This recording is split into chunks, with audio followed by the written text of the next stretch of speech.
Salam alaikum la famille, j'espère que vous allez bien, que vous passez une très bonne journée. Salut tout le monde, c'est ActuYTB2. Donc on a Nabil El Moudi qui réagit au scandale qu'a entraîné une vidéo de Chiquita. Il va dire son avis. Après son discours, je vous dirai mon avis. N'hésitez pas à mettre un pouce bleu. Salam alaikum la famille, j'espère que vous allez bien, que vous passez une très bonne journée. Je suis actuellement à Cannes, j'ai bougé dans la nuit, me demandez pas ce qui s'est passé, mais normalement ça va valoir le coup, croyez-moi. Je suis sur une très très grosse affaire, mais rapidement parce que c'est vrai que je commence à avoir du retard et à chaque fois je vous dis je fais des stories et ça traîne. Je vais vous faire la story que je vous ai dit hier par rapport à Chiquita.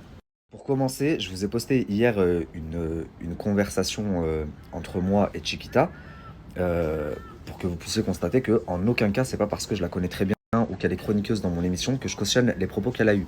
Donc, comme je l'ai dit hier, c'est pas possible de parler comme ça, c'est pas possible de cautionner ça, mais que ce soit le Maroc ou n'importe quel pays, c'est pas parce que moi je suis marocain. Même si, en effet, le Maroc c'est le plus beau pays du monde et qu'on peut pas dire c'est un pays qui pue, mais jamais de la vie. C'est vraiment pour moi un joyau, un mélange entre modernité et tradition. Les gens ont une mentalité, et un savoir-vivre, un sens de l'accueil que je retrouve nulle part ailleurs dans le monde et je voyage énormément. Et c'est la vérité. Au-delà de ça, au-delà du fait que ce soit le plus beau pays au monde, on ne peut pas critiquer un pays dans lequel on est. Et ça vaut pour le Maroc, mais pour n'importe quel pays.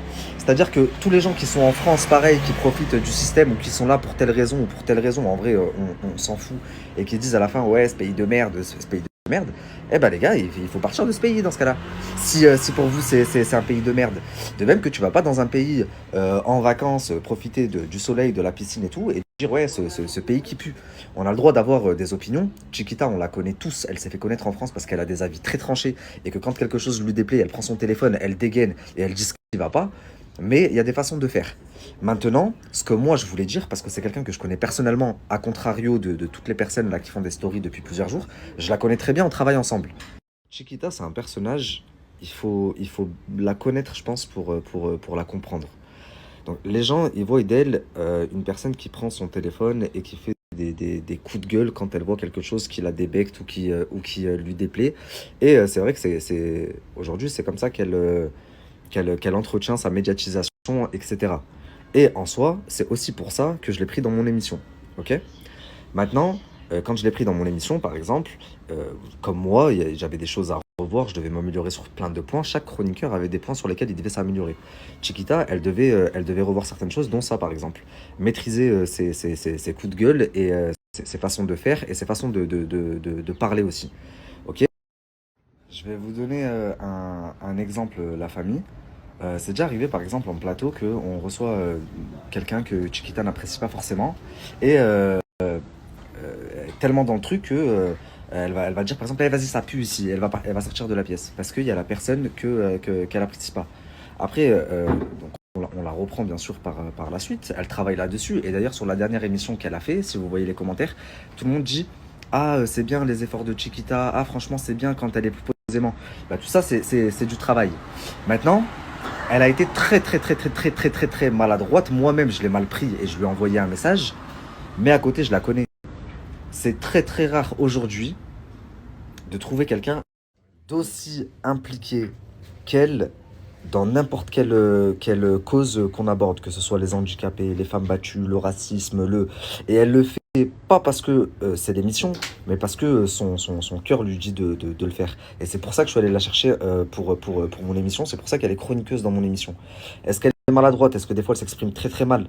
Oui, je suis le premier à lui dire, je peux vous mettre des captures bien avant cette polémique où je la reprends par rapport aux émissions, etc., où je la conseille par rapport aux émissions à venir. Maintenant, quand il y a eu ça, vous m'avez tous écrit en mode ouais, toi, tu fais rien, tu dis rien, alors que t'es marocain et elle travaille avec toi.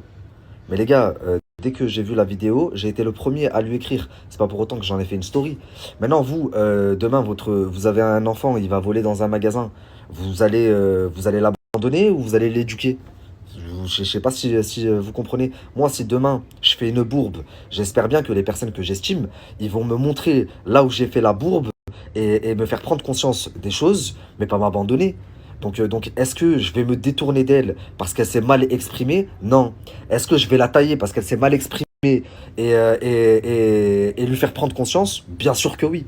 La famille, parce qu'il y a certaines personnes qui aiment trop déformer les propos des gens. Je suis pas en train de prendre sa défense sur les propos qu'elle a eus.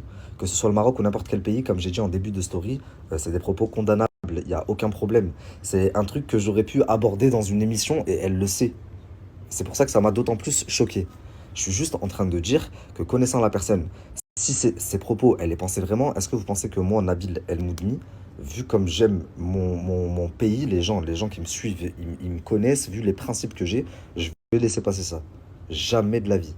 Donc, dans tous les cas, la reprendre, lui faire prendre conscience, lui expliquer, parce que ça va lui faire bien plus de problèmes que ça est en train de lui faire si elle change pas sa façon de faire. Oui, mais me détourner d'elle, parce que on dirait que vraiment, vous m'avez écrit comme si j'étais son père. C'était incroyable le nombre de messages que j'ai reçus.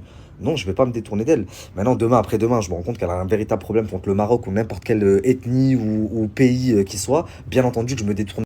Donc voilà, maintenant vous connaissez mon point de vue, la famille, puisqu'il était si important apparemment et qu'il fallait que je m'exprime là-dessus. Est-ce que je cautionne ces paroles? Jamais de la vie. Euh, Est-ce que je condamne même ces paroles? Ouais, je les condamne. C'est des trucs qui doivent pas se retrouver sur les réseaux sociaux. Et quand tu as de la notoriété, quand tu arrives à un certain stade de notoriété, tu dois faire attention à ce que tu fais et ce que tu dis, même si ça arrive à tout le monde de se tromper, le premier. Mais là, en l'occurrence, en deux phrases, tu as blessé tout un peuple. L'an dernier, il y a déjà eu une grosse polémique comme ça où Brahim est rentré en prison, etc. On en a même débattu lors de la deuxième émission. J'ai reçu un acteur de validé et on en a parlé. Un très bon ami à Brahim. Donc ça m'a d'autant plus choqué. Maintenant, est-ce que je vais me détourner d'elle? Non. Parce que je sais qui elle est au fond. Est-ce que je vais l'aider à s'améliorer? Bien entendu. Et s'il n'y a rien à faire, à ce moment-là, j'aviserai.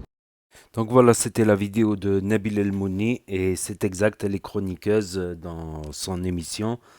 Voilà. Donc moi, comme j'ai dit dans les autres vidéos précédentes, voilà, elle a fait une gaffe. Elle a fait une gaffe, c'est pas bien. Elle a fait une grosse erreur. Mais comme je l'ai suivi, voilà, je l'ai jamais senti avoir de l'animosité envers le Maroc. Voilà, peut-être c'est une très très très très mauvaise blague. Peut-être elle a pété un câble, je sais pas ou quoi ou qu'est-ce. Voilà, et c'est vrai que ça déchaîne un peu les patients sur les différents réseaux sociaux. Je vois aussi dans les commentaires. Bon, il y a eu des centaines et des centaines de commentaires, donc j'ai pas pu tout trier dans le tas, voilà. Donc c'est assez délicat. Mais je trouve que en contrepartie, ce qu'elle a fait, elle a mis plusieurs screens avec Tahia al Maghreb, tout ça, donc voilà, ça compense un peu, voilà, tout simplement. Donc voilà, ça a déchaîné un peu les passions, on va dire, sur les réseaux. Voilà, tout simplement. Donc, n'hésitez pas à me dire ce que vous en pensez dans les commentaires, à mettre un pouce bleu, à vous abonner, à cliquer sur la cloche. Et je vous dis à très bientôt pour de nouvelles vidéos. Merci d'avoir regardé. C'était Actu YTB2. Tchuss.